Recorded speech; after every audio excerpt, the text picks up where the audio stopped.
Like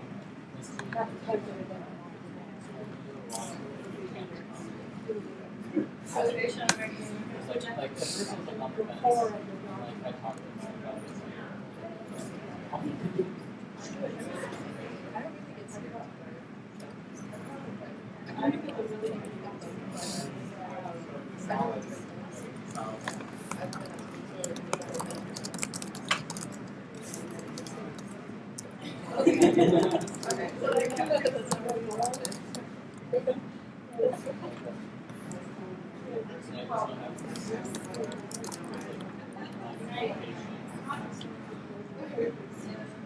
I don't know if really have that.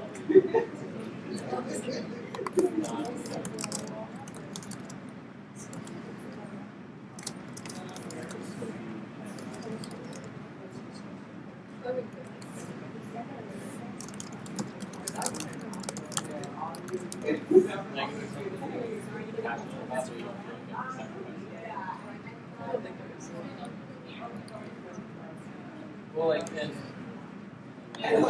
not like exactly how it's set. Like, you're an activist and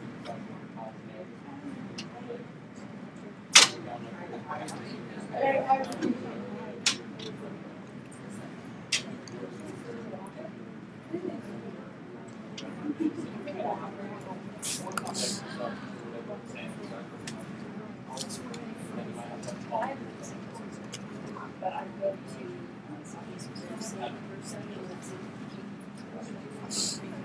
I know, I suppose, yeah. I mean, I know, but some people like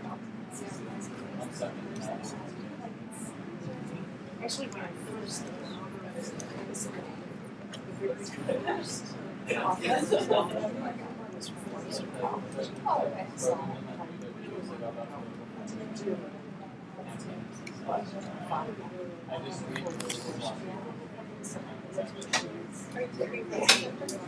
especially good to see you.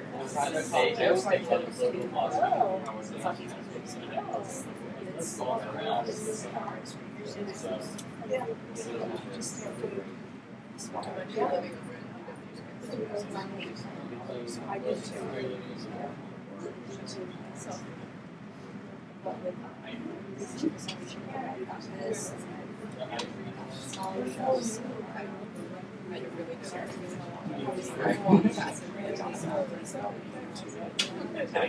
I'm good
actually.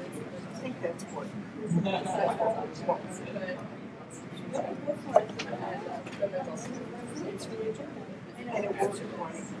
Yeah, right. I'm glad.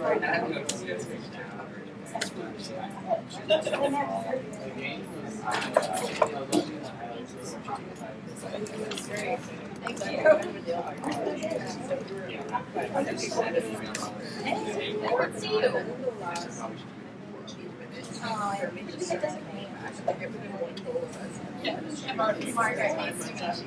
Hi. You're shoplifting us off.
Because the whole policy is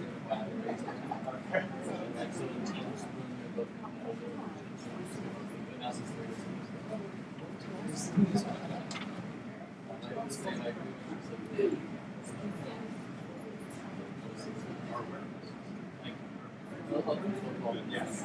Okay.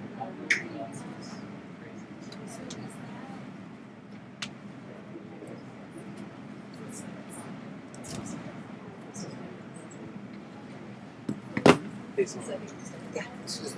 Hi, I'm Marcella from Nice to meet you. Do you think I could plug into the? Oh yeah, go ahead. That'd be great. Thanks. Sure. Awesome.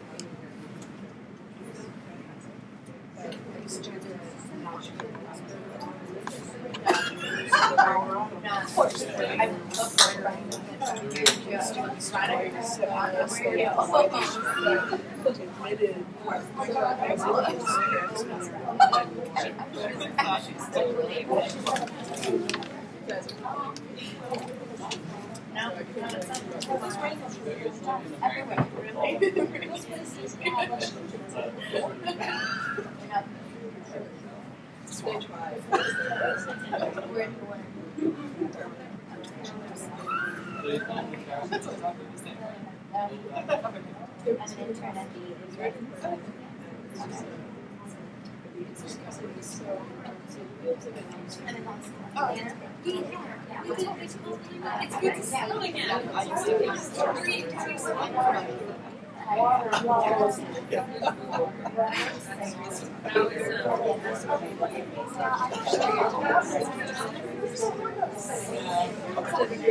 Hey, how's it going?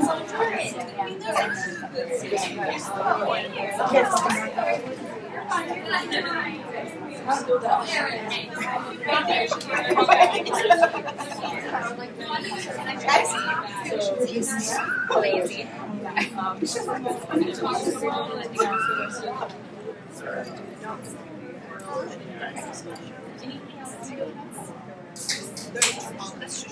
Thank you for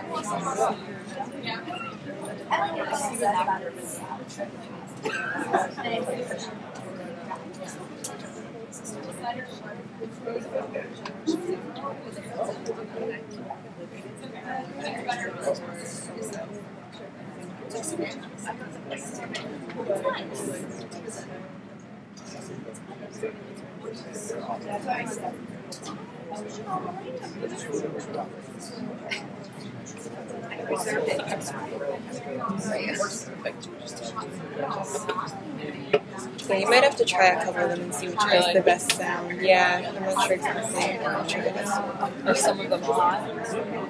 I'm not sure.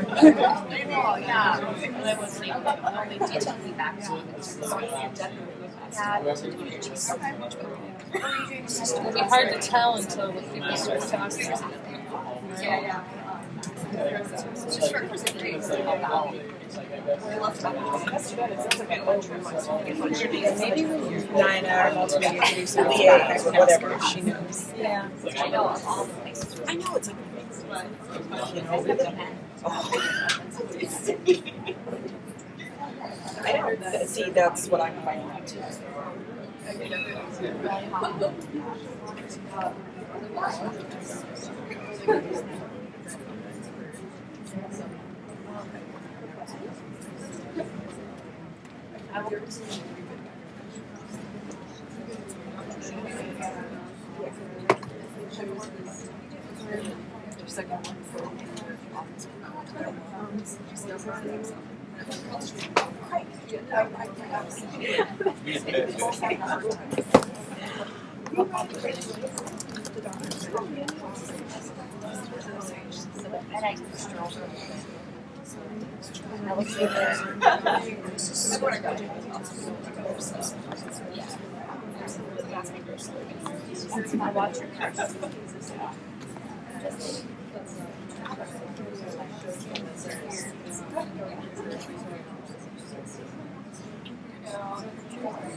Yeah.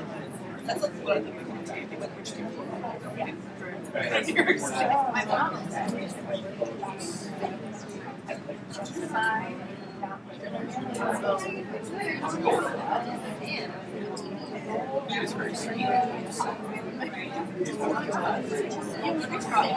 everyone asks also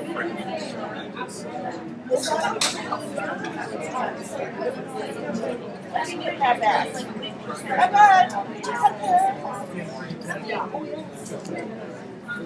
That was so good.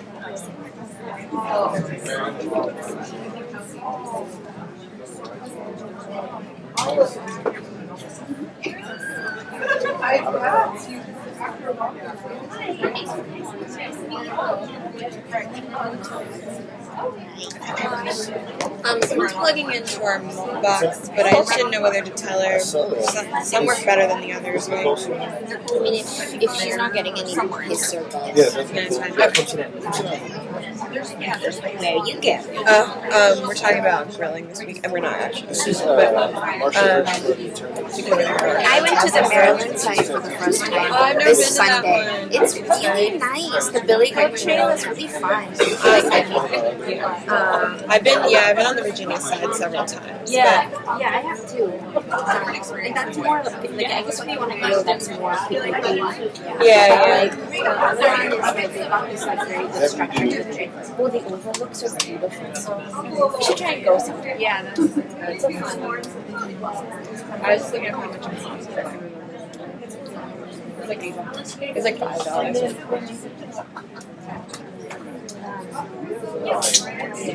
I bet different people kayak there.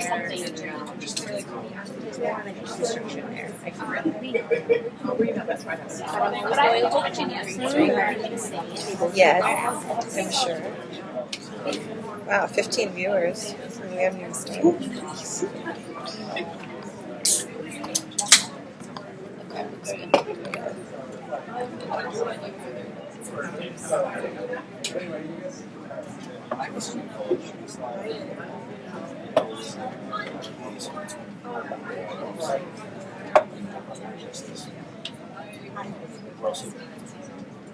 Oh, thank you. That Wi-Fi is too bad.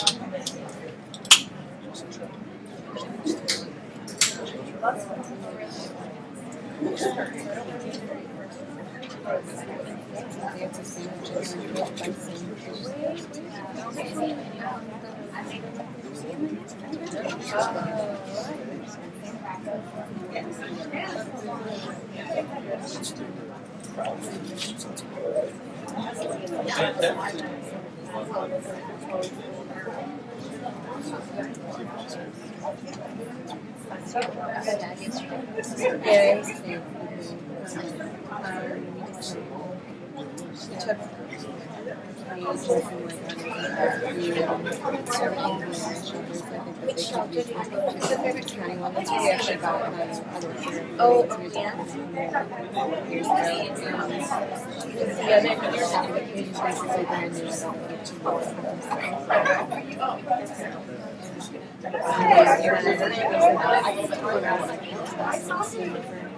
For a while, and then came back to me to like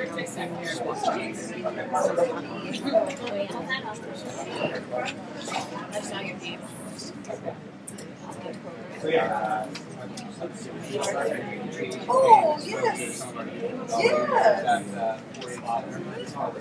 Good to see you. Good to see you here. Thank you.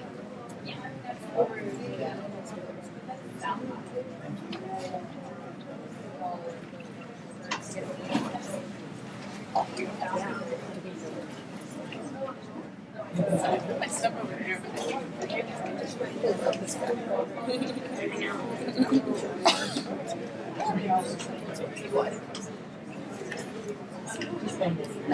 Yes.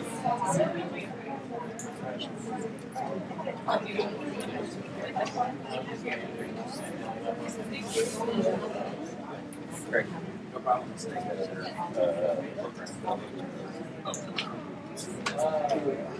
I don't know.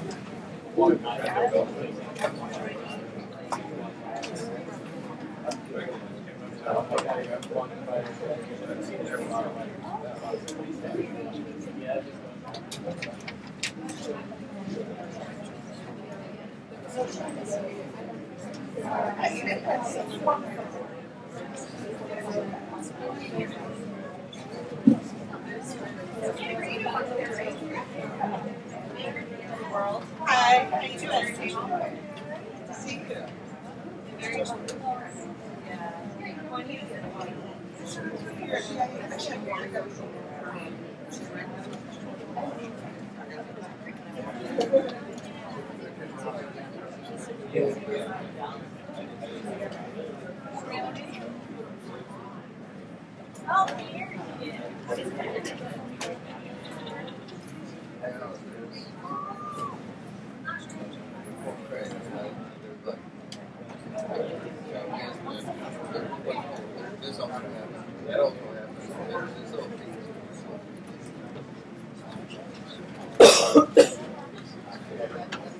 I'm planning on starting. I guess the mic is on the camera. We have people that are watching it live feed right now. Someone called for and said we could hear conversations. Really? Yeah. Let me listen on the. Here, let's play it back.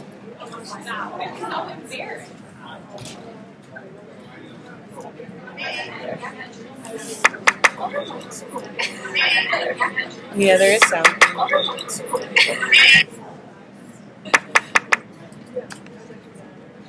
the mouse down. Yeah, there is sound.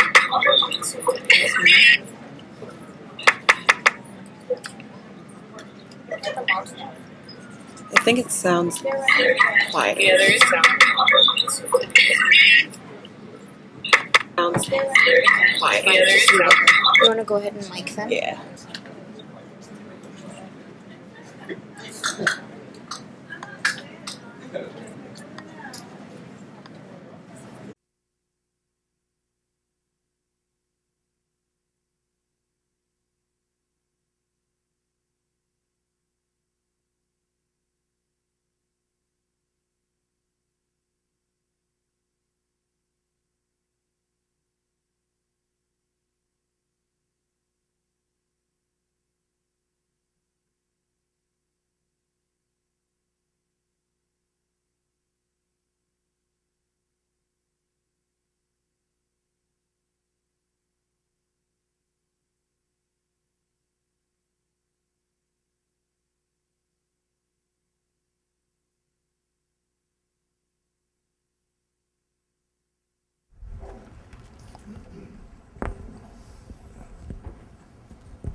Well, thank all of you for being here. I'm Byron Dorgan, and this is the Aspen Institute, this building, and this program is called the Center for Native American Youth. It's about 2 years old, and I founded the program, I guess in January or February 2 years ago. The staff director of the program is Erin Bailey, who's in the back of the room. She's working full-time trying to advance the circumstances for Native American youth across this country. And let's see, Josie is here, another staffer out in front, and Ryan. You'll get a chance to meet our staff in more detail. But I want to thank all of you for coming. This noon, we're having a panel discussion, and it's about scandal. It's not about Benghazi. It's not about the IRS. It's not about phone records of the AP or Fox News, but it's about scandal. It's not on the front page this morning. It doesn't lead the news, but it's about some children in this country, particularly children in the foster care system, that we want to talk to you about. I come from a state, North Dakota, where there have been news stories in recent years about the lost boys, the 20,000 boys that came to us from Sudan to escape the war in Sudan, called the Lost Boys. Some came to North Dakota. I was thinking about that this morning because there are more than lost boys in this country. There are some lost children, invisible children, particularly Native American children, that we want to talk to you about. Now, you might ask the question, why are we talking about Indian child welfare? Why not Lutheran child welfare or Hispanic child welfare?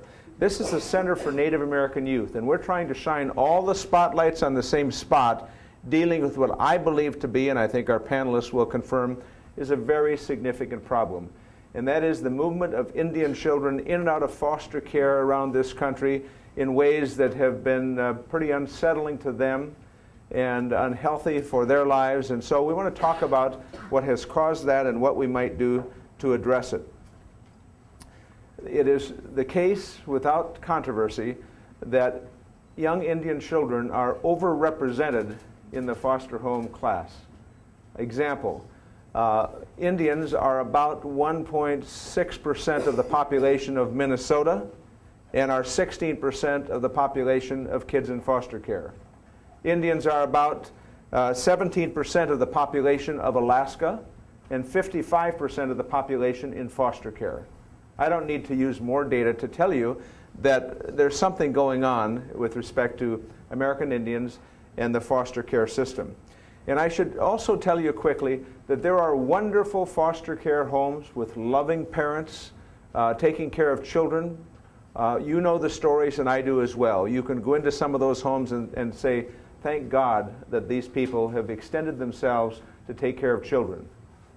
But I'm going to tell you a couple of stories, and then we're going to have some discussion with panelists that describe that there's more than just that, the description that there are some wonderful foster homes. I got involved in this issue many, many, many years ago by reading a press story in North Dakota. It was about a young girl named Tamara Demiris. Tamara was 3 years old. She was put in a foster home, and several nights after being put in that foster home, there was a very big party at that home with a lot of people there, and it was a drunken brawl, and little 3-year-old Tamara had her nose broken, her arm broken, and her hair pulled out by the roots at age 3. I went to that reservation, I was a state official then, to try to understand how could this have happened. And I understood very quickly. The woman that placed this 3-year-old child in that home was working on 150 cases. Did she check the home in which she was going to put this 3-year-old child? Of course not. She didn't have time. She just warehoused this kid in a home, the result of which, I'm sure, scarred that young girl for life. Now, that's one story. 2 weeks ago, I and the staff of the Center for Native American Youth were on the Pine Ridge Indian Reservations in South Dakota doing a youth forum and meeting with tribal officials and parents, most importantly, meeting with youth. And I could tell you lots of stories about that, as I can every time I visit a reservation as a part of our youth forums. But let me just tell you one.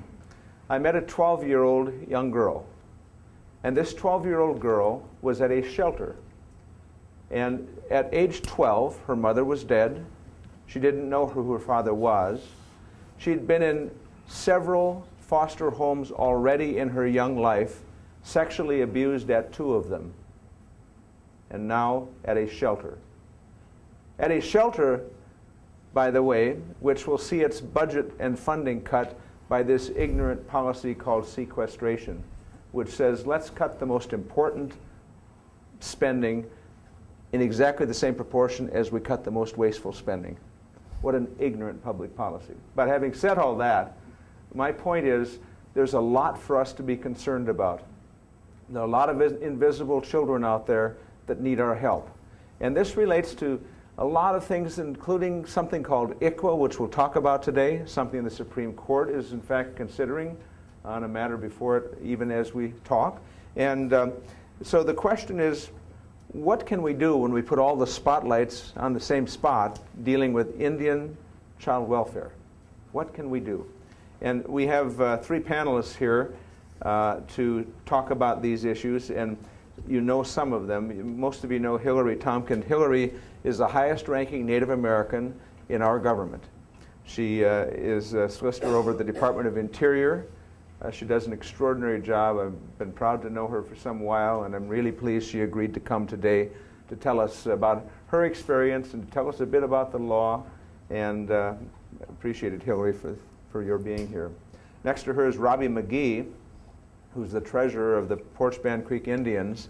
And by the way, let me just say, that's a tribe that I think when you rank all the tribes, that tribe is way at the top here in terms of concern and work on the issue of Indian child welfare. So Robbie, thank you for being with us. Robbie's the secretary of that tribe and is part of the tribal official structure. And next is Seanna Pieper-Jordan, who's from the Blackfeet Reservation. She is native Hawaiian, but Blackfeet as well. Just graduated from Yale University, a remarkable young woman, and an intern at the Center for Native American Youth. We're very proud of her. So let me start by asking Seanna if she would give us from the perspective of a young person. Seanna's not very old, as you can see, but she's been through a lot, and she has some really interesting perspectives about what she's gone through and what that might mean for others. Seanna, thank you very much for being with us. Thank you. My story in foster care is a very unique one, and I can say I'm the lucky of all my siblings for being able to be here today. And I credit a few individuals for helping me to be alive here right now. In February of 2011, I tried to commit suicide. And you know the statistics of Native American in the United States and the high rate of suicide that we have here, and I was one of the few. Even though I had everything that you could ever ask for and was provided, all the support I had, there was one thing missing my whole life, and that was my tribal identity. It was my connection to my family. It was to have a loving mother who did care about me, My mother could not care about me in a lot of ways because she grew up in Browning, Montana, on the Blackfeet Reservation. She herself was abandoned by her own mother and father. She's told me stories about how her parents would leave them days and weeks by themselves. Her mother had her at 15 years old. She was the oldest of 4, and she had to raise her small her small sisters. At the age of 12, she started abusing prescription drugs because the first time she took it, she said it was the first time she could just block everything out and feel whole. She ran away from the reservation at 16 and eventually had me at the age of 20. So that's the beginning of my life story, because that has carried over to who I am today and who I'm growing from that event. She was on meth when she was pregnant with me. I was born and the state of Hawaii tried to take me away from her. She ran away to the Blackfeet Reservation to go under a different jurisdiction, ended up moving back and forth between Montana and Washington State. Finally, at the age of 11, after her addiction got so evident, the state came in and placed me with my paternal grandmother in Hawaii.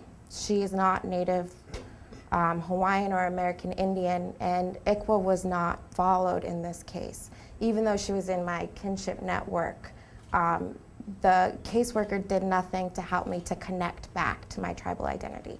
Growing up, I suffered from severe depression, and it was grief about being disconnected. I grew up and I did well in school, but as I told you, not being able to have that connection really did hurt me. I was placed back into foster care at 16 because my grandmother suffered from bipolar disorder and was placed into a loving home. But by that point, it was really hard for me to connect to people. So when you look at the importance of reaching our children, it didn't really happen in my case until I was older. And with all of those struggles, this young woman just graduated from Yale University. Pretty remarkable.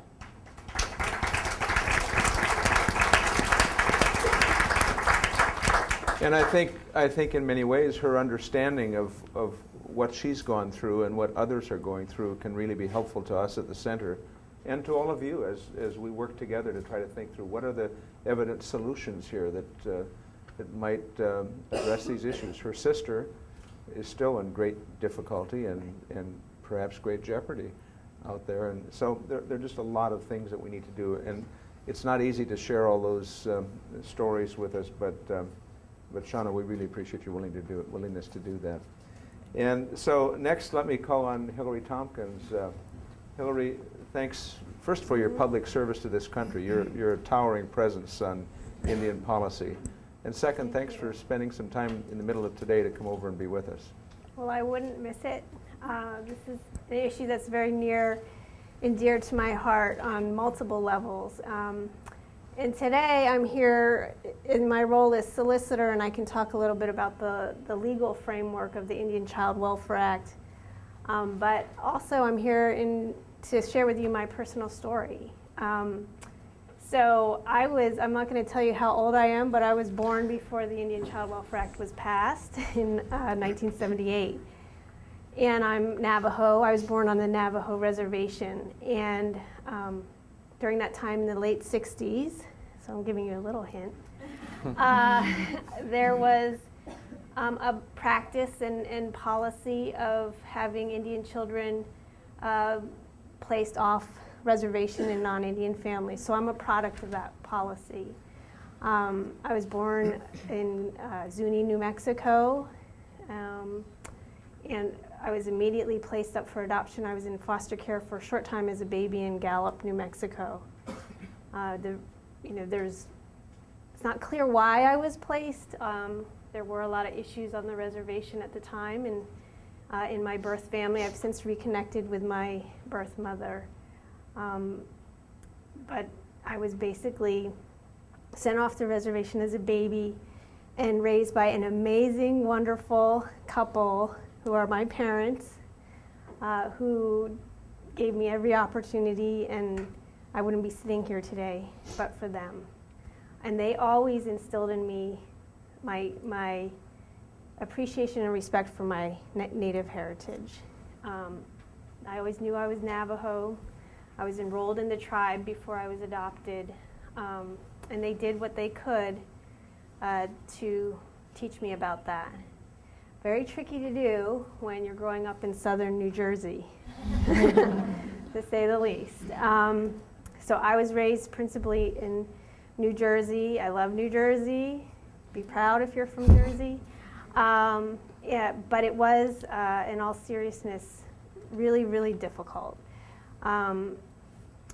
Just to give you a sense of kind of what it was like as a child, I never saw another Indian person until I was 15. So I knew I was Navajo, and I, would tell people, because I actually was in a very predominantly white neighborhood. So they would all ask, "What are you?" And I was in a transracial family as well, so I had adopted siblings. So we were, and my father always says, I wanted to show that, that we could all live harmoniously from different backgrounds, and he was ahead of his time, to say the least. We were kind of a spectacle. I was very used to being stared at, and I was teased because of my color of my skin. I was really not, I think that's kind of what, when you hear that every day as a child, you begin to question, who you are, what's your role, are you part of American society, are you part of an Indian tribe? I'm a member of a tribe, but I don't really know what that means. I don't know my culture. I don't know my clan system, which I came to learn in Navajo is really important. Didn't know language. So you feel very, very alone.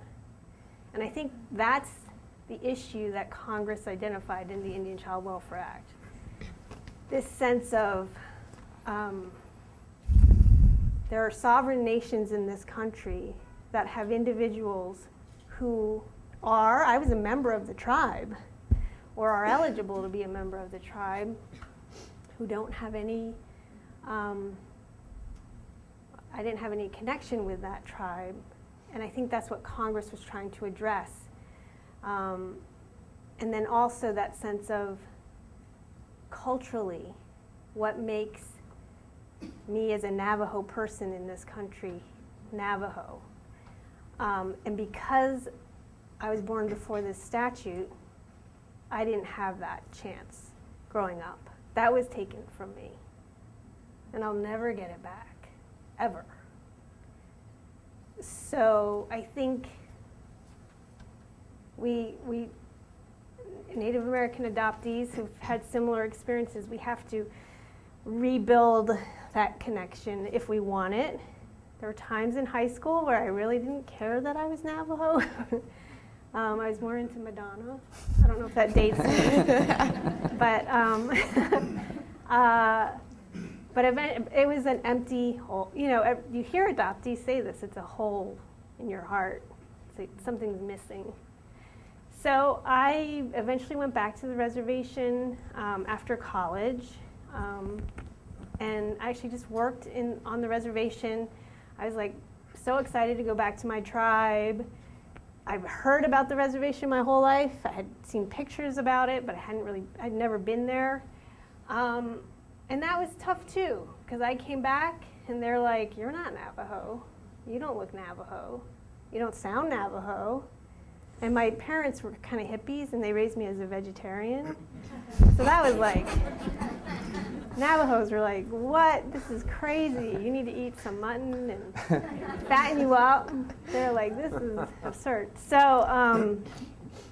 that re-entry was really hard, and I really didn't feel welcomed.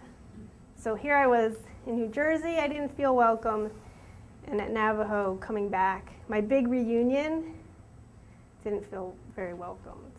But I think as a product of all that, I think that made me chart my own path and realize I'm really unique and I have to survive and be strong and not fit into anybody's category as to who I should be. So I really immersed myself in Navajo culture. I did make some very close friends who were very accepting of me. And I met my mom, and I have a huge Navajo family that I'm in contact with, and had a traditional Navajo wedding with both families. So I'm rebuilding. That's the way I rebuilt what Hilary, I had lost. what I want to do is I want to Yeah. take you into the law in a moment. Yeah. I want to talk to Robbie, but Yeah. vegetarian Navajo. Yeah. First time I've heard that. I know. It is. I think I'm the only one. But I want to. Yeah. I want to at some point here get your Yeah. perspective then on ICWA Yes. and what it means relative to identity, because Yeah. your situation is what I think caused the Congress to decide Yes. and Indian leaders and others to decide there needs to be some rights here for the child and for the Indian tribes with respect to taking an Indian child and out of their culture, moving them to a Yeah. non-Indian circumstance, and you just totally disconnect. So ICWA was passed in order to address that because it was happening a lot in this country. So we'll come to that in just a moment. But let me just ask Robbie McGhee, let me ask about your perspective and the tribal perspective at this point about how then ICWA now works. So Indian Child Welfare Act was passed, it exists. So how does it work from the perspective of someone who is an official in a tribe out there in the country? Thank you. First of all, though, I'd like to say that when I sit between these two amazing women, I can't believe but just humbled myself to say, I was blessed. I was blessed with two parents and being raised, within my Indian family. But I've been involved ever since. I've been a foster brother or sister since the age of about 14. So I've had Native American children, from other tribes within my lifetime, my whole life. My parents, I'm still a foster brother. So I've always wanted to be. I got my bachelor's in social work and master's in social work, and I worked at the tribe prior to ever getting into politics. I was a social service worker. I was the ICWA caseworker because I just knew that there was an issue that was out there regarding all these children who are being placed within foster care or being adopted out. They needed a place that they could be part of a community. They needed a loving family. They needed a home, and it's just something that I've always strived to be involved with. And since then, I have the opportunity to serve on the National Indian Child Welfare Association Board, NICWA Board, the Secretary Tribal Advisory Board, and it gives me the opportunity just to constantly challenge law and policy. But I think what happens is there are a lot of tribes out there that are doing their best, I would say, with the funds that are provided to them, because this does come down to, I would think, a lot of issues, but funding is one of those issues that they're not able to provide for the services that they need to. When it comes to the Indian Child Welfare Act, one of the things that we can probably get into later, it's just it was created for the purpose of promoting that kinship network, protecting the cultural atmosphere of the family and the individual, and also just promoting family stability. And what happens is when it comes to ICWA and state, they're not recognizing necessarily those initiatives when it was first put into place. I mean, ICWA was established as the golden idea when it comes to federal and policy and working with children and families, protecting children and respecting cultures and such. The tribes though, and from the perspective of the Poarch Creek Indians, is that it's providing an environment where you have it. Once you find out that it's not even a tribal, if the child is not even Poarch Creek, but if there's a child like my sister is Navajo and Ponca, and we were contacted after she was placed into the system, like you, Hilary, before ICWA, and so she was pretty much all over the southeastern, and how she got to the southeast we do not know, but we got her at the age of 15, and it was at that time that she was so far removed from the Ponca and Navajo side that she did become a part of our family, but there was so much unrest and there that was already that we could never give back. And so we've spent our lives trying to help her rebuild that connection, but it's been very difficult. But I think if we can work with tribal governments and states to reaffirm what ICWA is and how states can get more involved and tribes can get more involved. Hilary, Seanna talked about being taken back to Hawaii. Obviously, ICWA wasn't involved. I mean, ICWA existed at that point, but not involved. Who in the government structure is overseeing ICWA? Is there some agency that's supposed to be taking a look at what's happening? Is it being enforced, complied with?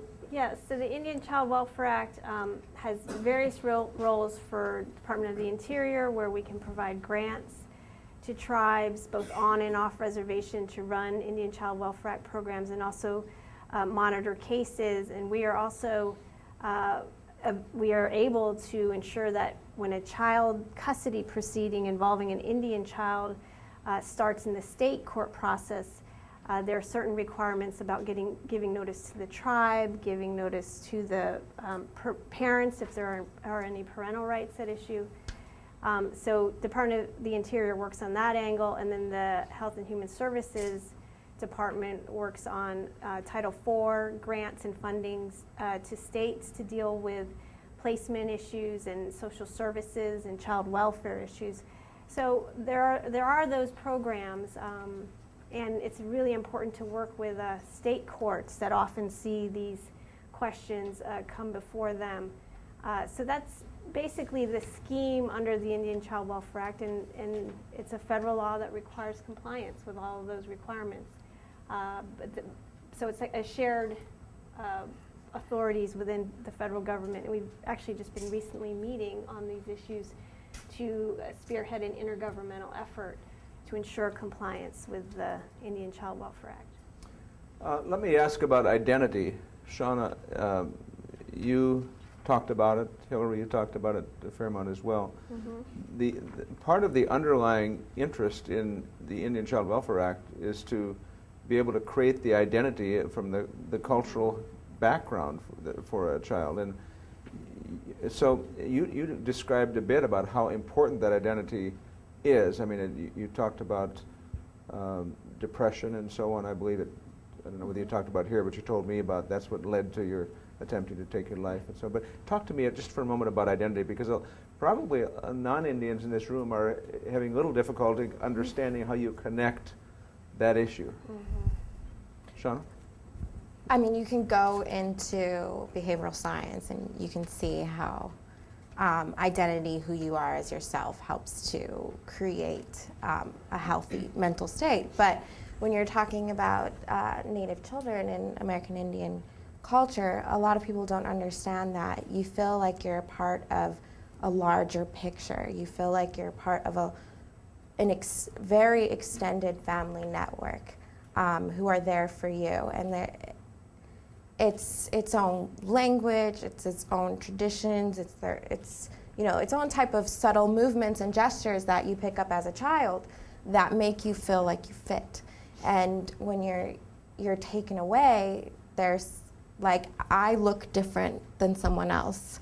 I feel a yearning for something else, and I can't understand what that is, but there's a part of myself that's not there, and it's the whole, a hole that can't be filled.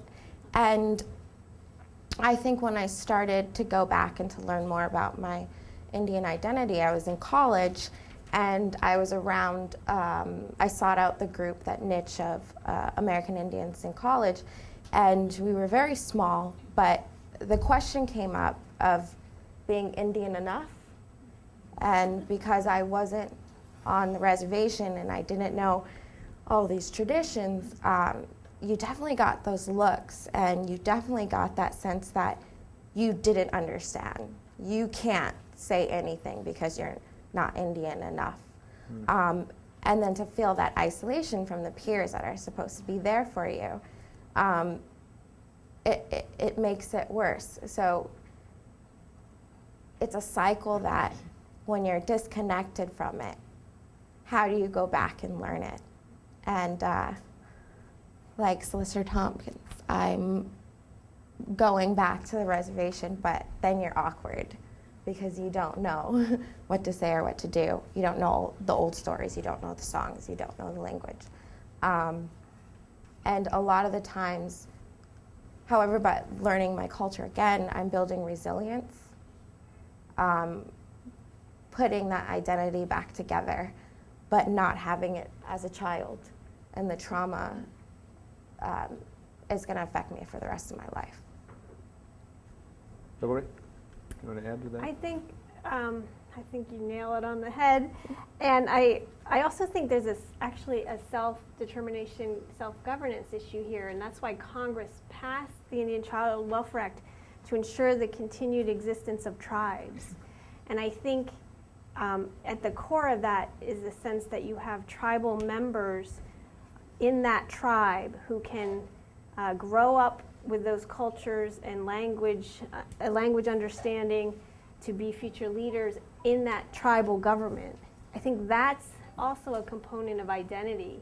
It's a very personal issue, but I also think it's a tribal issue, that tribal governments want to have their membership engaged and have them be participants in that government to eventually be the next generation of leadership. And I think if you don't have that connection, at Navajo, I'd go to meetings and they were all in Navajo, government meetings.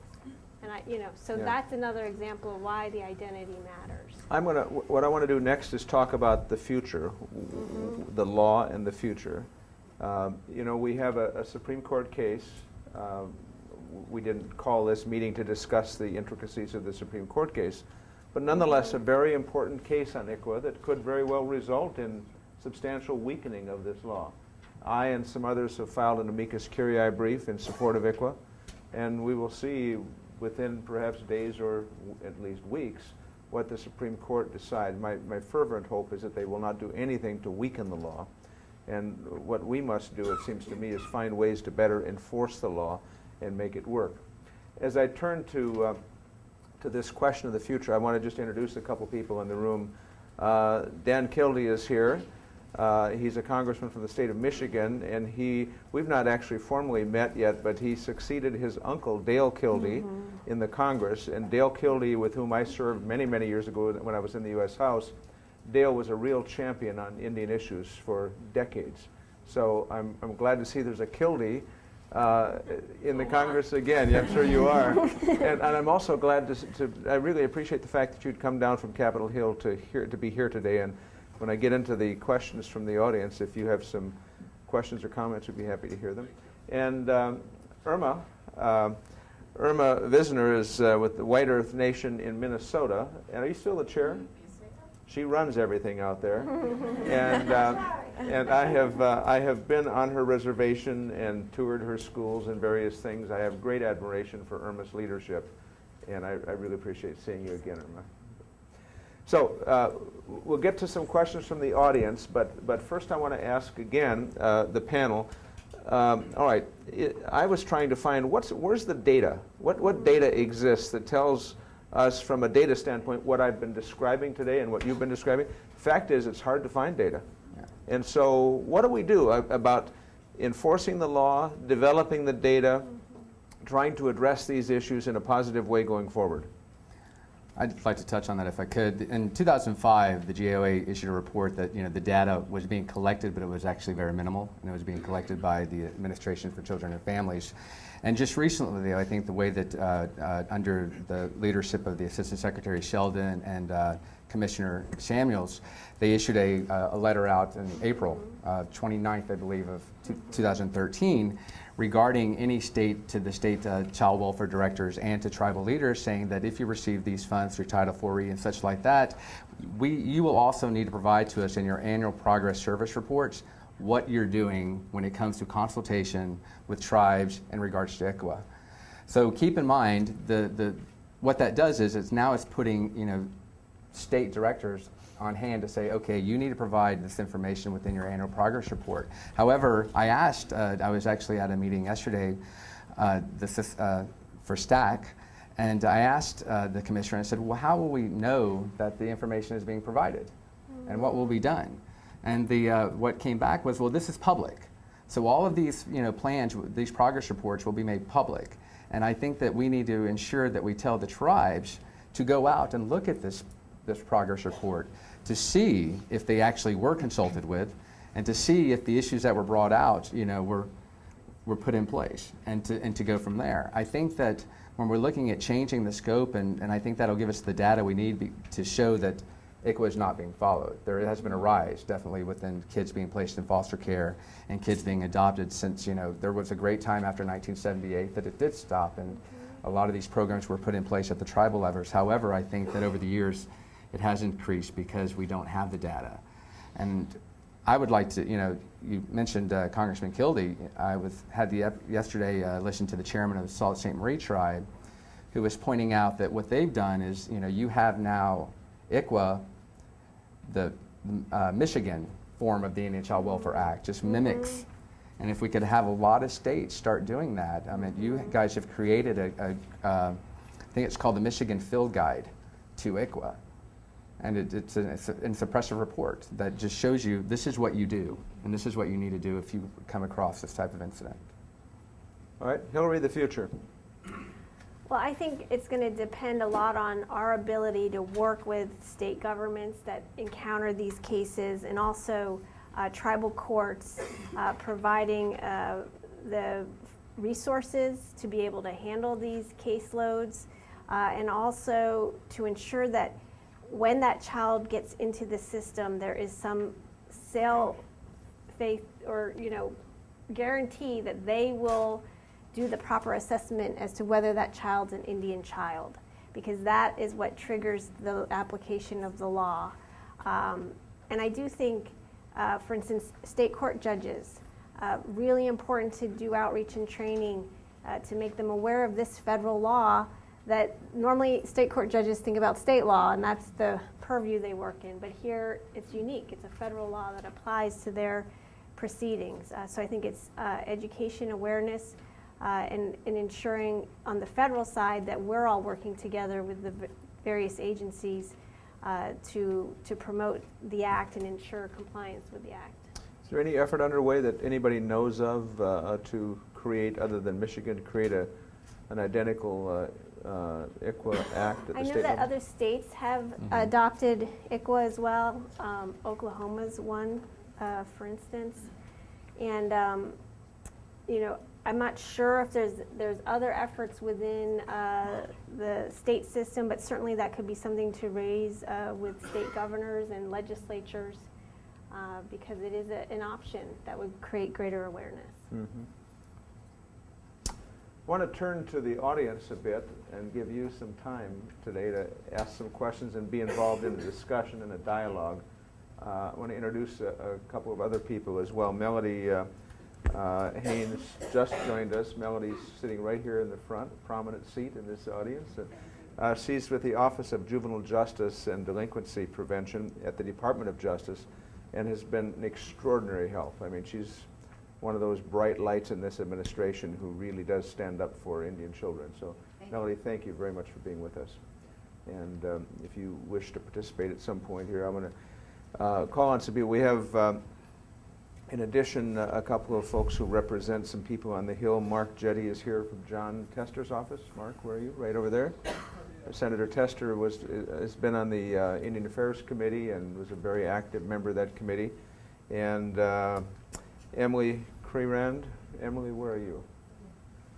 Emily represents Senator Heitkamp's office up on Capitol Hill, also a member of the Indian Affairs Committee. And then Wendy Helgamo over here, who represents Senator Reed's office. And I had asked Senator Reed if he could come down today. He and I and many others were together in New York City yesterday for Senator Lautenberg's funeral. And he was going to try to come down, but they're in the middle of some very difficult things today. So he asked Wendy to come. And Wendy, thank you for being here. Would you wish to say a word? Thank you, Senator. Please.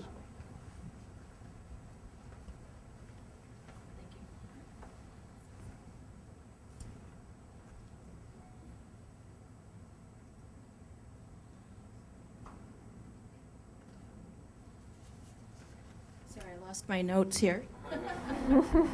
Just bumped my iPhone. You know how that goes. Senator Dorgan, on behalf of Senator Harry Reid, thank you for the invitation for today's important event. He regrets that he could not be here today and asked me to share a few words, so I appreciate talking to you all. The theme, Indian child welfare, highlighting the invisible, goes to the core of securing the future of Indian country, the children. The Indian Child Welfare Act is essential to preserving Indian families and keeping Indian tribes strong. Native youth are the carriers of traditions, languages, and cultures of all the diverse tribal communities. Senator Reid was reminded of how unique the Washoe, Shoshone, and Paiute people are in his state when he visited the Pyramid Lake Paiutes last week when he was home in Nevada. He knows their culture, tradition, and language contributed to saving Pyramid Lake when he helped them with their settlement. Since you established the center, it is making positive impacts on tribal youth and policy. Your Champions of Change raises up amazing Native youth who have much to share with all tribal communities. Your advocacy strengthens policy in so many ways, but especially by bringing Indian young people to the table to develop and discuss solutions to the challenges they face in Indian country. Senator Reid especially joins your efforts towards suicide prevention, which is very important to him as well. Senator Dorgan, as you know, Senator Reid loves baseball. He is very proud of a Nevadan, Bryce Harper, who is playing here on our very own Nationals team in Washington. Senator Reid understands that Jacoby Ellsworth is on your board of directors, and he would want you to know that he would welcome the opportunity to meet him someday. And Senator Dorgan, your advocacy on behalf of our nation's children was a pillar of your legacy in the United States Senate. And Senator Reid is honored to work alongside you as you continue your hard work in combating the multitudes of challenges facing Indian youth. Wendy, thank you very much. And Senator Reid has been very helpful and aggressive on these issues. I've chaired a hearing in Nevada in the past on an Indian reservation for Senator Reid. And so I really appreciate his attention to this. And by the way, we will be happy to introduce him to Jacoby Ellsbury, the great center fielder for the Boston Red Sox, if he will convince Bryce Harper to join our board. And I'll call him and ask him to do that. That's all right. Before I call on any others, I want to tell you that Dr. Phil, who, as you know, makes money by trying to entertain the American people with other people's dysfunctional behavior in a way that's quite appalling to me in most cases, is rerunning today a very negative anti-Indian show that he did some while ago about the baby Veronica case. So all of us might want to decide not to watch that and encourage others not to watch it, but that's true with most programs of that nature, I guess. It's a commercial for better television. That's true. Lift America up. Let me open this up just a bit. I'm going to call on Dan, but let me just say this: we're talking here in a very controlled way. We're thoughtful. We haven't raised our voices, but the fact is, you and I know that the things that go on out there in the country, the forgotten children. It is shameful what is happening in this country. I mean, this is not some mysterious illness for which we don't know a cure.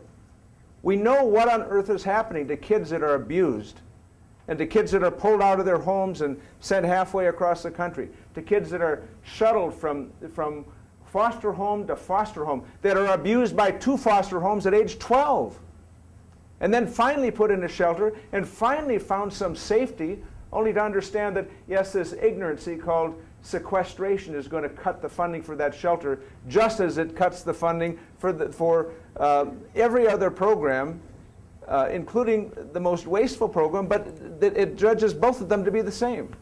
I mean, I'm angry about this, and I know you are as well.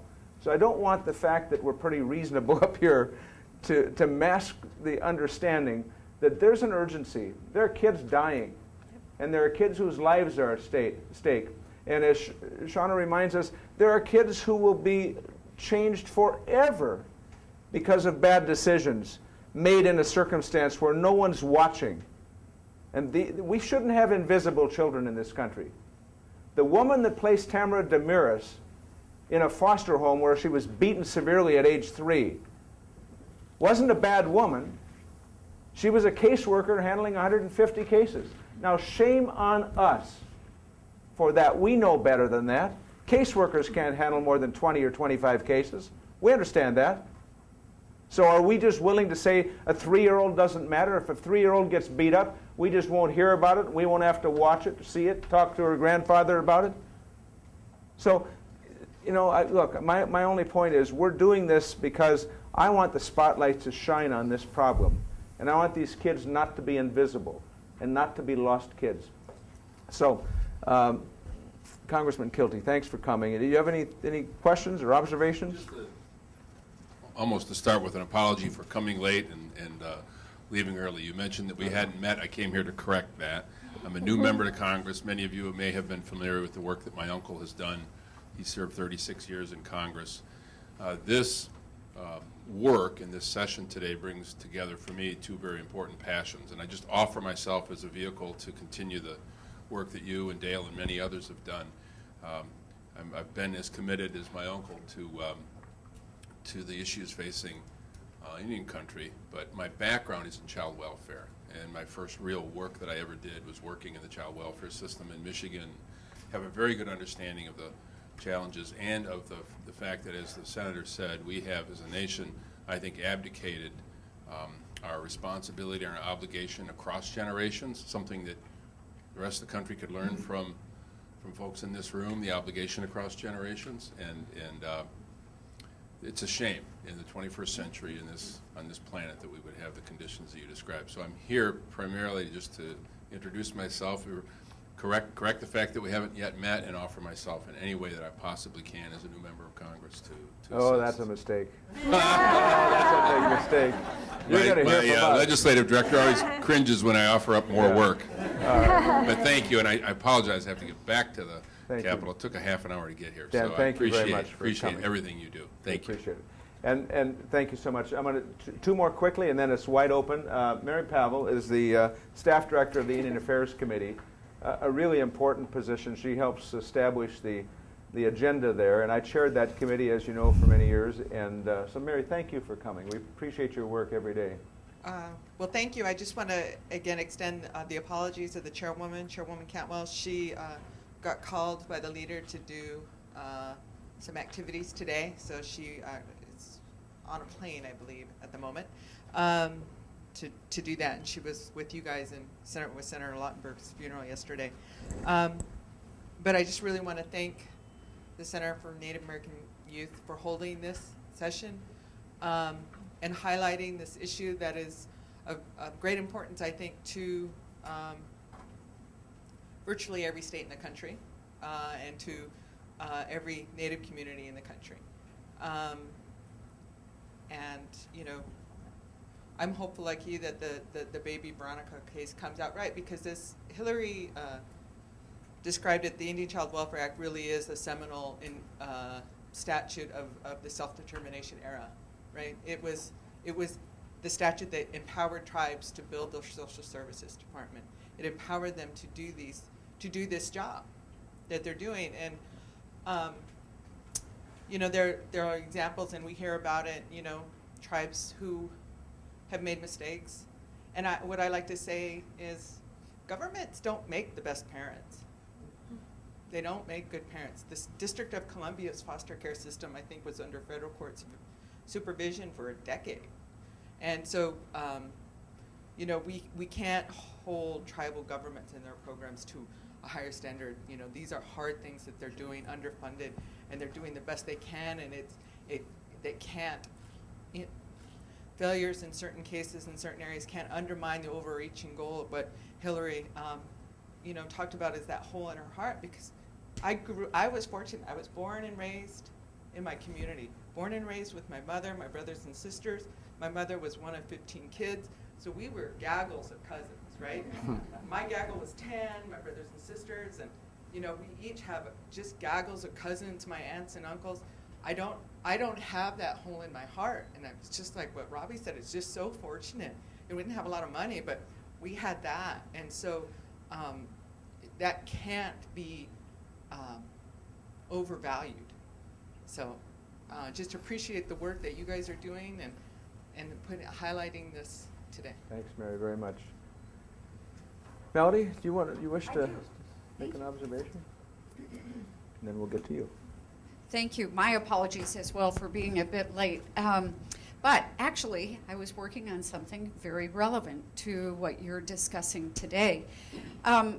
And for those of you who haven't heard me talk about this before, the Attorney General is very much committed to juvenile justice issues and has told me many times he wishes that to be the stuff of his legacy. But he is particularly attuned to the issues of juvenile justice in Indian country. Let me back up. 2009, OJJDP, along with the Centers for Disease Control, did the largest study of its kind and determined that 60% of American children were exposed to violence in the year before.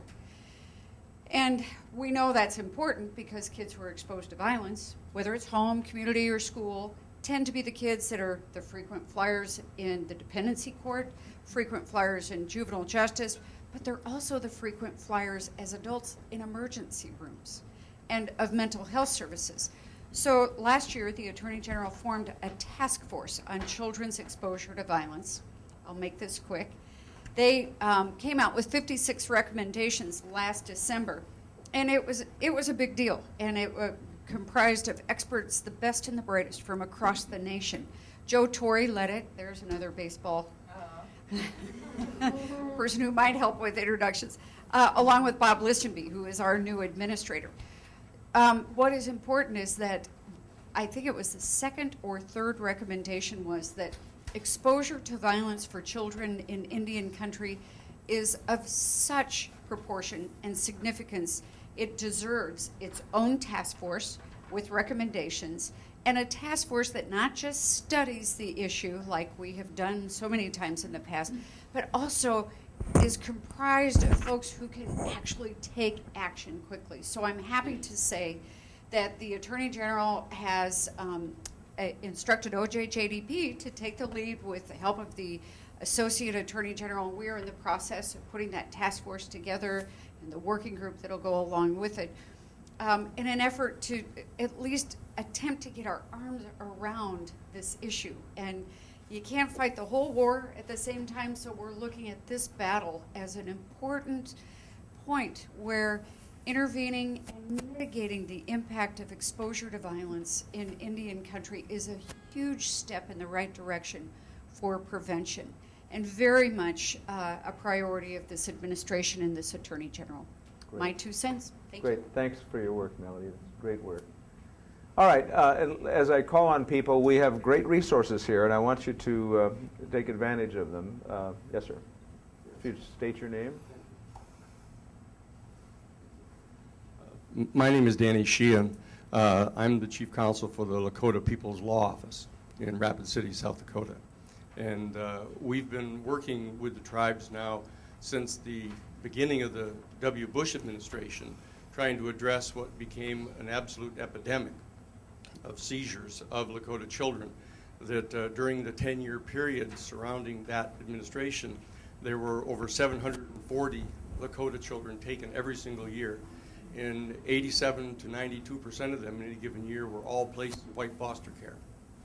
And we have been working on that, and Jim Aberesk is the chair of our board, who was one of the principal authors of ICWA, as you remember, and chaired the American Indian Policy Review Commission that gave rise to ICWA. And he just a week ago, about 10 days ago, testified to the assembled Justice Department people and Department of Interior people. The Assistant Secretary was there and stated quite flatly that, look, most of the people that are working on this in the government agencies are missing the point. That the fact of the matter is that there are a significant number of states that actively defy ICWA. It's not a matter of they're kind of missing the point or they don't quite understand it or the judges need a little better training on the state level.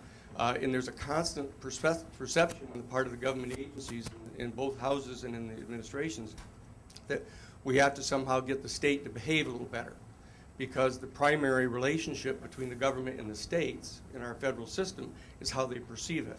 But as you know, there's been a heightening of consciousness on the part of the Congress. In 2008, the Baucus bill was passed, Public Law 110-350, the Fostering Connections Bill, which says, look, the real solution here is not in constantly doing the same thing over and over and over and over again and expecting a different result.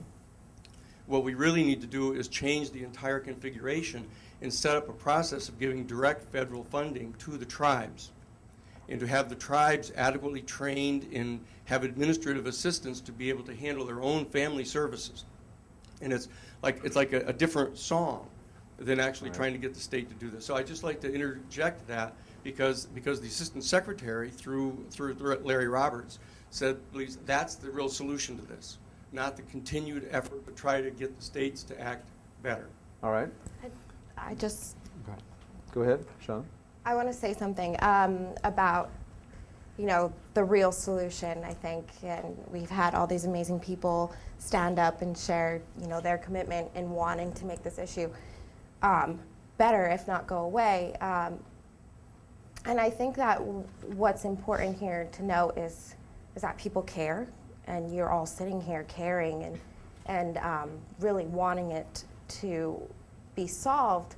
And as a small child, being alone in your room and crying and thinking no one cares, no one sees you, and feeling alone, and then you come here and you see everyone who do care, and you see the mechanisms of ICWA, and it's possible to show our children and to protect our children and to insert love.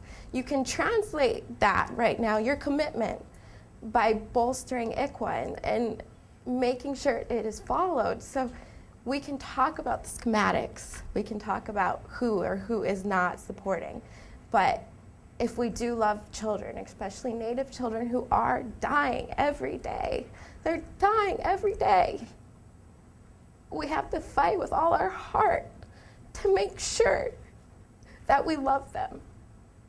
And so I just wanted to say thank you all for coming in. And just to put that in. Thank you, Seanna.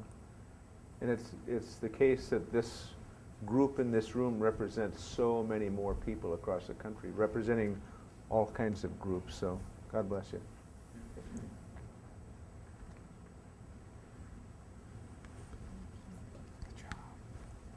Thank you. My name is Carlette Randall. I'm from the Oglala Sioux tribe. I work in the Beltway. I do a lot of work with child welfare technical assistance. My career's been in Indian child welfare. I currently work on a methamphetamine suicide prevention initiative as well. Can you speak up just a bit? And thank you. I'm sorry.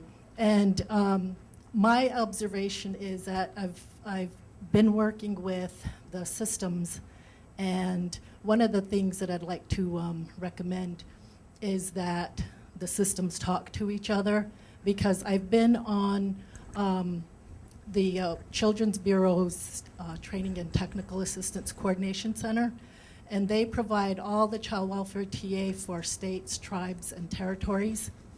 And one of the, I think the agencies that are missing is the Bureau of Indian Affairs, and when we do TA to tribes, they really need to be a part of that.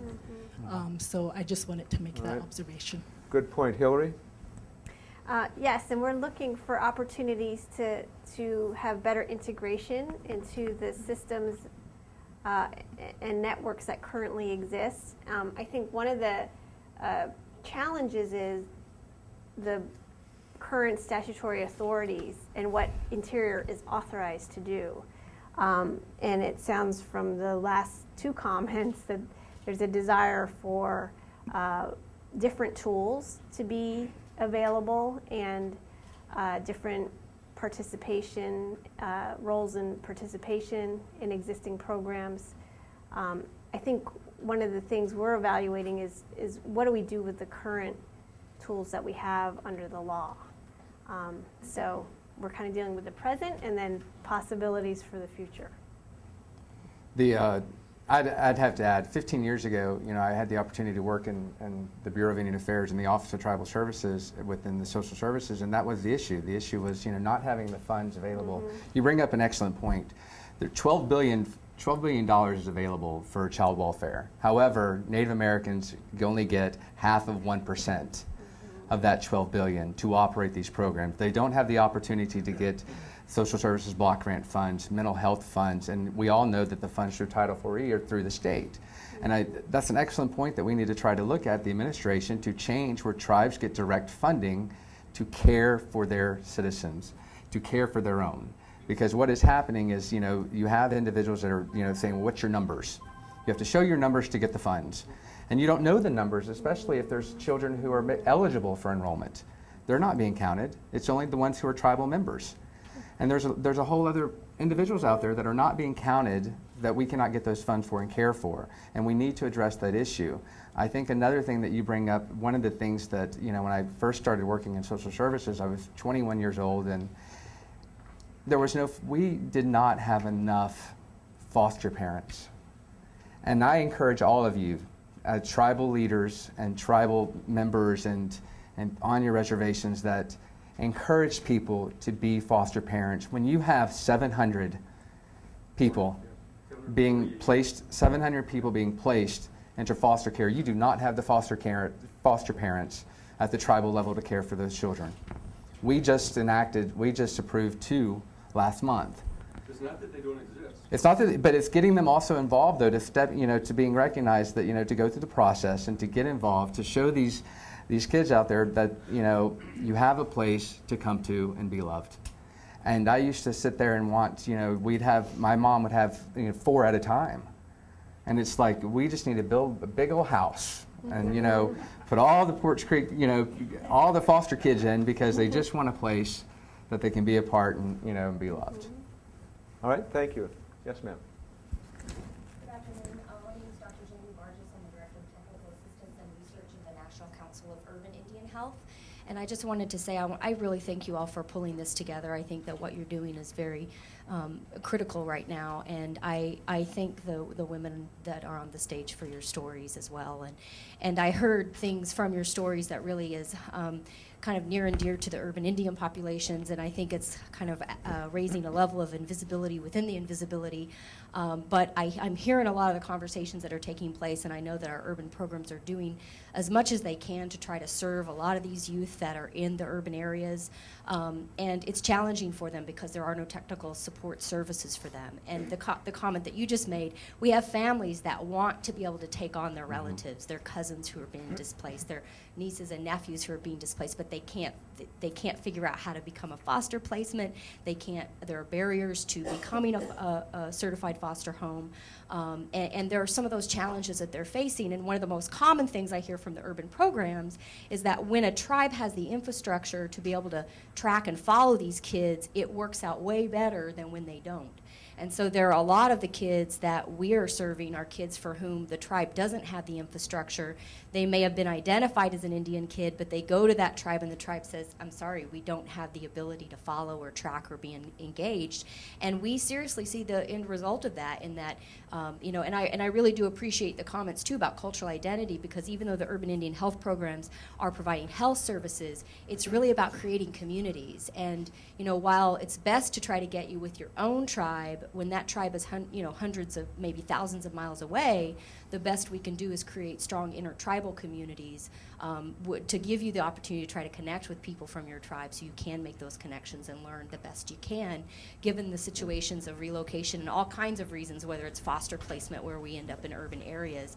But I did want to just raise that as a kind of other area of invisibility, is that we've got, at least about 3/4 of the population living in urban areas now, and it's, how is it that we can make sure that those kids that are placed in urban settings are still being supported and cared for and are being linked into the best way possible.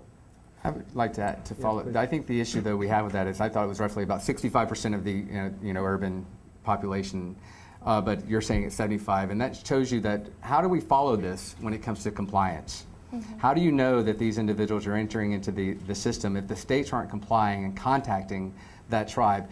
You made an excellent point where you have a lot of tribal members who would probably love to care for that individual or that child, but they won't even know that that child possibly is put in placement because the state is not complying with ICWA, and that's what we need to address. And my sister's personal story, I mean, I have 3 other siblings and they all went into foster care. My sister was in Washington State, even though she's Blackfeet and our reservation is in Montana.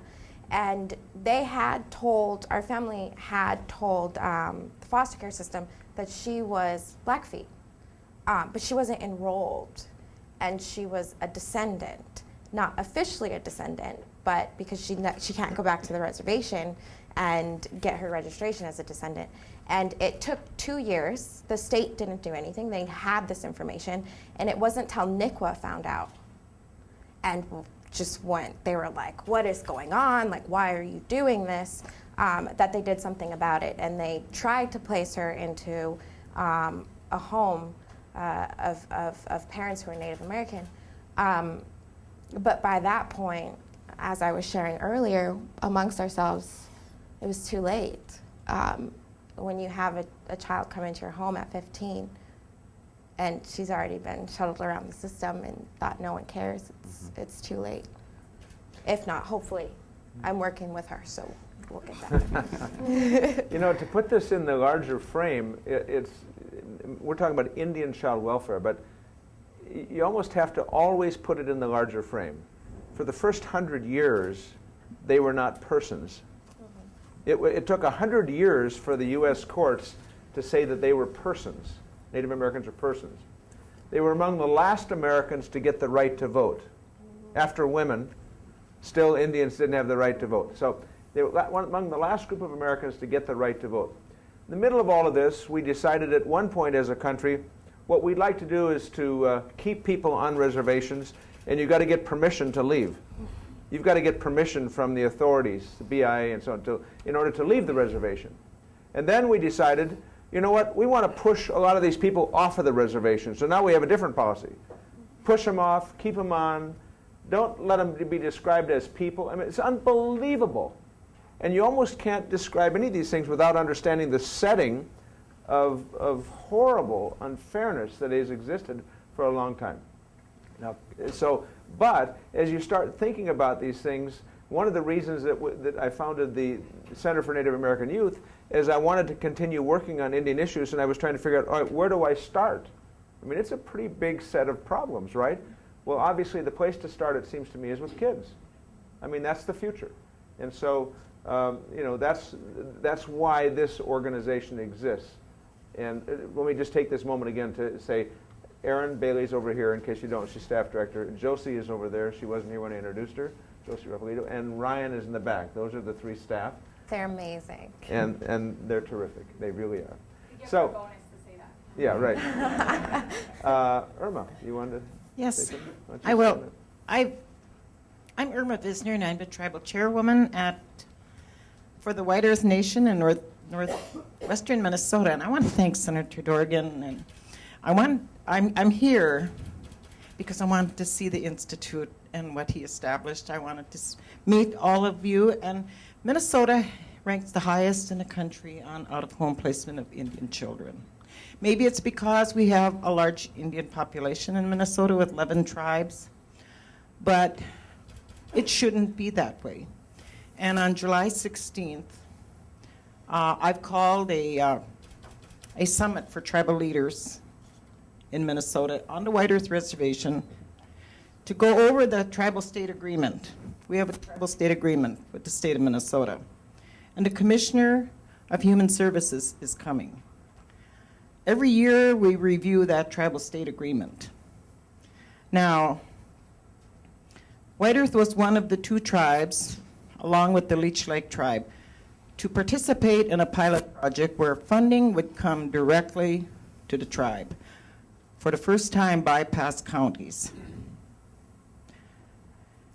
And there was resistance, but we have worked through all of those wrinkles and kinks.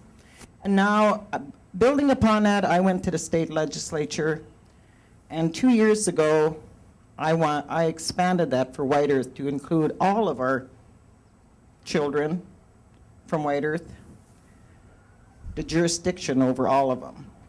Now, this is a very slow process, and it doesn't work that well sometimes, but because just recently in the state legislature, this session, we had a fix, a legislative fix to a Supreme Court case in Minnesota, where basically Indian Child Welfare Act, it was an adopted child with a non-Indian family, but that adoption, as I understand it, applies to out-of-home placement, foster care, not adoption. Bad decision. And so we went to the legislature as tribes, and I was down there quite a bit, to get a legislative fix to this bad state Supreme Court decision. And we did this year.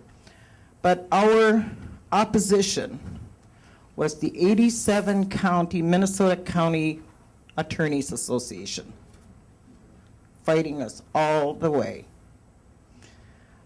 This is very difficult. And as I look through assuming jurisdiction for all of our children from White Earth who are in the system, White Earth's the largest tribe in Minnesota.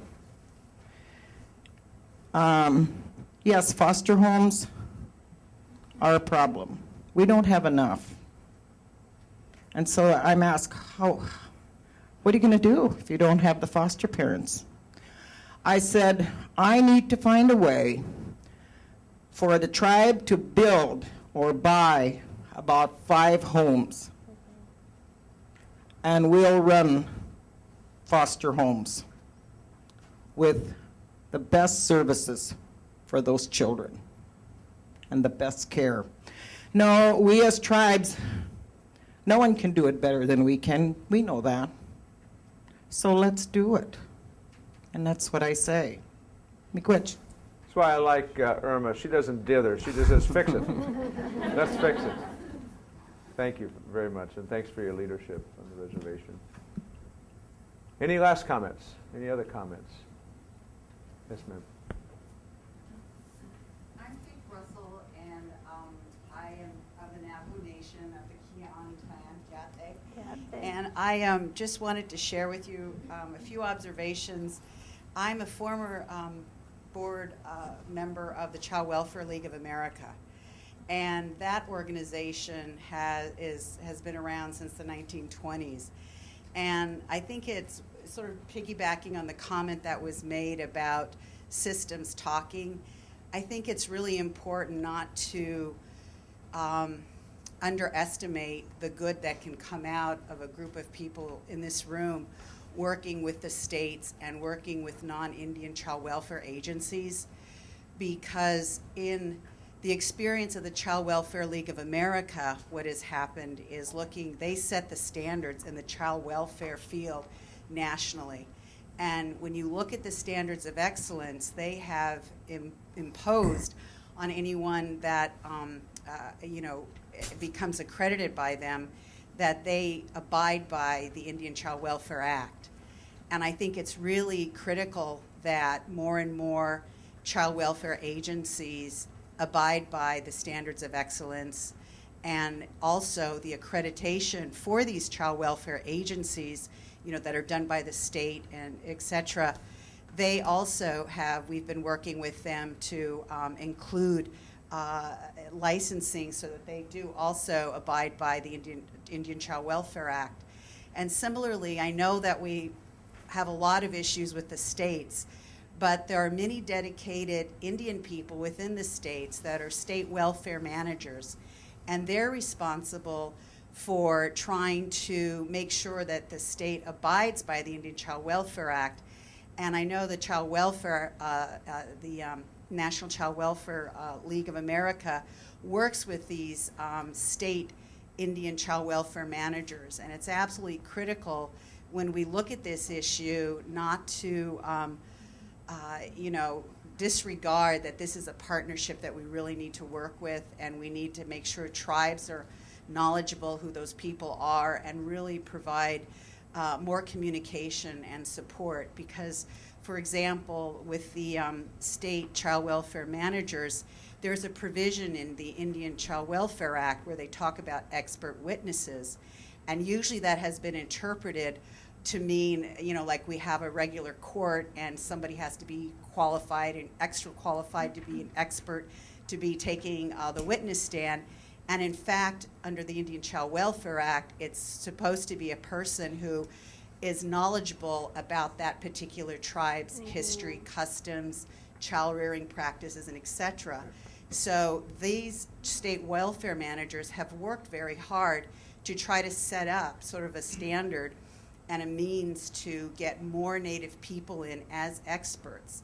And I just use that as an example and would just encourage everyone to be more forthcoming and introducing yourselves to folks in the state agencies, because I think that the tribal governments, all of us, we need to work together, and as much that we can have state and tribal cooperative agreements, especially in Child Welfare Act, I think it would go far in terms of what needs to be happening, at least the experience I've had in this area. Well said. Thank you very much. Thank you. Let me, I'll call on one last one. We promised we'd wrap this up at 1:30. I want to make a concluding comment, but why don't you proceed? I'm Laura Sullivan from NPR. I had a question for the Department of the Interior. If you have a state that that has not been in compliance with this law for 12 or 13 years, and in fact its numbers are getting worse and not better, can the Department of Interior do anything about that? Do you have any kind of enforcement power at all? I mean, you said at one point that you were spearheading an effort to look at compliance. An intergovernmental effort.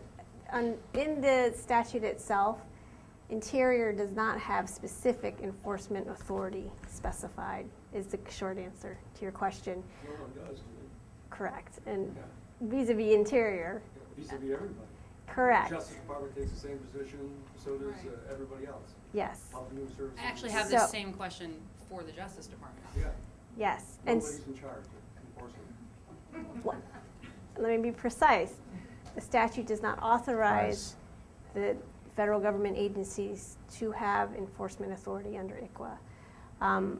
But we are using the tools we do have under ICWA to ensure that there's awareness, education, and that helps to ensure compliance with the statute and the requirements. I made the point at the start of this about the enforcement issue. And even more than that, you've got to have data to understand what it is you're going to enforce. We need to get more data and understand what's happening out there in order to try to determine how we can get somebody to enforce it. But your question is pinpointing a very significant deficiency.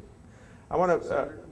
yes, sir. There's one minor point. The fact is, in the statute, in Section 1915, subsection B of ICWA, actually says that courts are authorized to enforce this. In Section 1914, the enforceable is the enforcement provision. The problem is that they left out a technical thing. They left out the preferential placement requirement, which is in Section 1915. A small amendment to ICWA of just putting Section 1915 up into the enforcement section would allow people to go to federal court to enforce it, even if there's no federal agency that actually is going to take responsibility for this.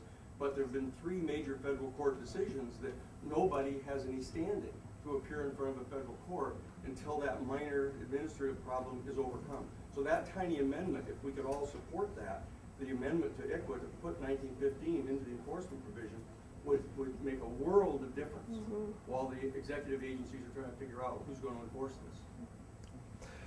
I want to thank all of you for spending a large part of a lunch hour talking about Indian children with us. And I want to just mention that the rhythms of life for all of us are sometimes we're going with the wind and sometimes against the wind. And Bob Seger has a song, Running Against the Wind. I was thinking to probably, as we conclude this, Josie, who works with us, Josie, I visited her reservation, Pine Hill Reservation in New Mexico. Josie graduated with a master's degree from GW and is back working on these very issues. Seanna, maybe against the wind for part of her life, against the odds. Seanna has graduated from Yale. Congratulations. These are remarkable stories of success. And I'm very interested in, even as we work on these issues, to celebrate success. Because it's easy for me and others to say, here's the dysfunction. But that's why we created this organization called, we created Champions for Change, which is a program in the Center for Native American Youth. And we are identifying champions for change out around the country on these reservations who will be mentors in the future to celebrate their success. And I would ask all of you to be our partners. We're at CNAY.org, right? Center for Native American Youth, CNAY.org. You can keep track of us there, work with us there. We're very anxious to have you partner with us on all of these issues. And again, I want to thank all of you for spending part of your time today working on some issues for some American children who have for too long been invisible, but who all of us, I think, are dedicated to change that circumstance for. Thank you very much. God bless you all. Thank you. Pleasure.